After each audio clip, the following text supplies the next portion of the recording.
Ladies, gentlemen, and friends beyond the binary, it is finally time for the video that all three of you have been waiting for, and that is my locked-in Q&A. Whoa! So a few days ago, I put an Instagram story up. If you're not following me, then probably a good idea. It's awful content. I put a Instagram story up asking you guys to give me some questions that you would like answering about my time in the house, some behind the scenes, some drama, and we're officially here. So here is the official locked-in Q&A Tommy Solemn rundown. So no one's gonna own up to what they've done? Don't make an oatmeal of it.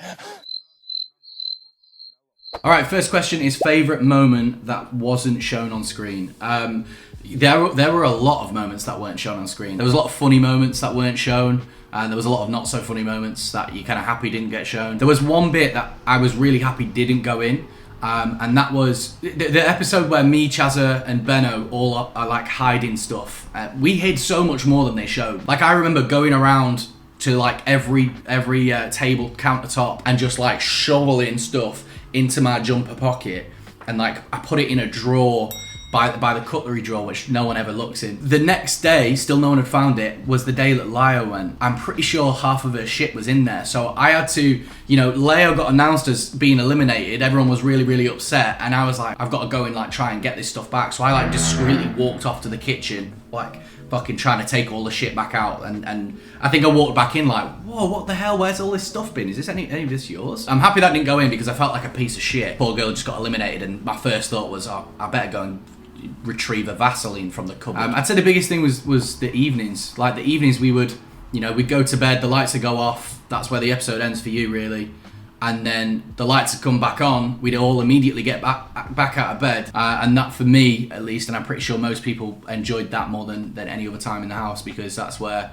you're having like proper chats, deep chats about like life and the experience and how intense it all is. There was a lot of funny moments. We did a talent show. We had a huge game of Among Us, which was really funny. I think Ty knocked a camera over, nearly knocked a camera off the balcony whilst like running around. Question number 2 is Beno and Nicole, I want all the tea. Now, I'm not gonna say anything that could potentially incriminate anyone, that's not my drama to get involved in.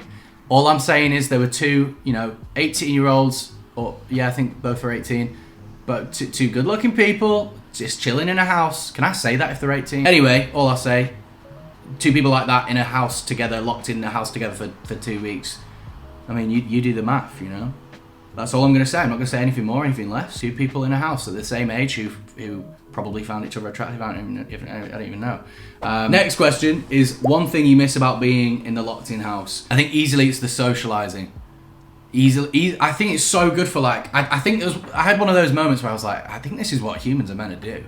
I think we're meant to just talk and not be on phones. Like, this is actually quite healthy, it feels.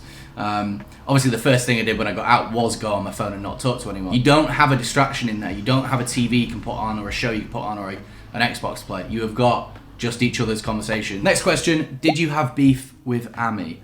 No, I had no beef with Amy. And if anything, I have been absolutely amazed that since coming out of the house and seeing the comments and seeing the videos that she has got, because she has received some hate, which is absolutely baffling to me because she was an absolute angel in there. We didn't really speak the first 4 days, and then she made a conscious effort, which I think is on one of the episodes, to come and talk to me, which she did successfully. We got very close. She's a lovely, lovely girl. She put up with me calling her Amy for the entire time I was in the house, which I don't think anyone else would have put up with. Amy was the same. Shout out Amy. She was lovely. Yeah, fucking be nice to her, guys. What the fuck? Question 5 is, who was your favourite boy in the house and why? And who was your favourite girl in the house and why? Favourite boy is between Cole, Chazza and Beno, really. It looked like I never even spoke to Beno in that house. They didn't put one conversation we really had in it. It looked like I never spoke to him. And he did shaft me at the reunion episode that just came out. Like, met Ty, with my boy Chaz, Braz, Cole, all the boys.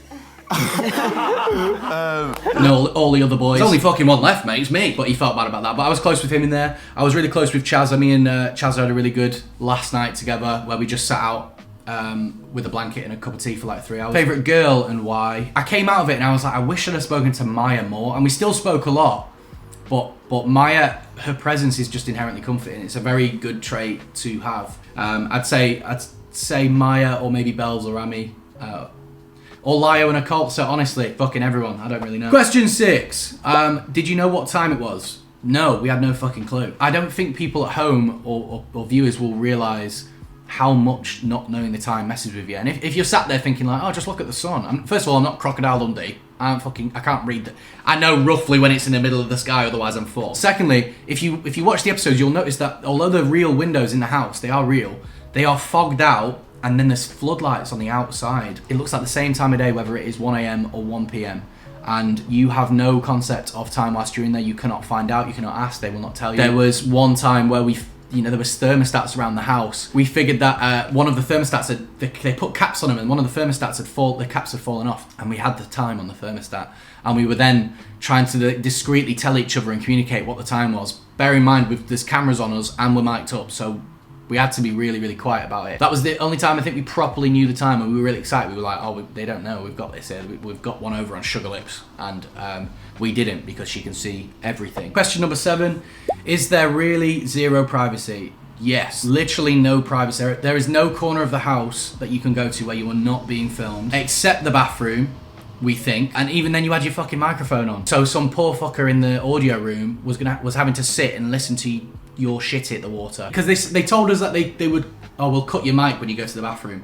No, you won't. I spent the first few days going, like, if I was going to the bathroom, knowing someone obviously was listening to you on the mic, I would say, like, I'm going for a shit. But yeah, zero privacy.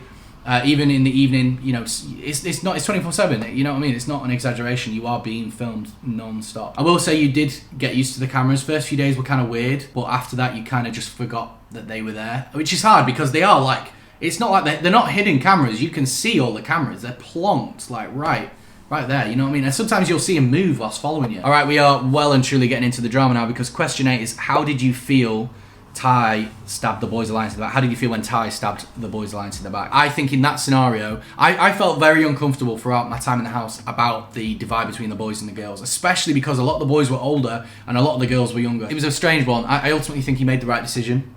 And he went for the person that he was least closest to in the house. And I was still close with Ty. I was still mates with him, but it just compared to how close you can get in that household. So yeah, I do think he made the right decision. Moving on to question 9, and that is, how did you sleep? Rough first couple nights. The beds weren't horribly uncomfortable, but they were not like comfy. You know what I mean? But I think the days were so long that you pretty much went to sleep as soon as your head hit the pillow because you were knackered. There is obviously another, you know, however many people in that room and bunk beds, someone above you, someone below you, whatever. I am so happy that you can't smell through a TV, because that room reeked of shit. There was no windows in that house. There was one sliding door to get to the challenge area.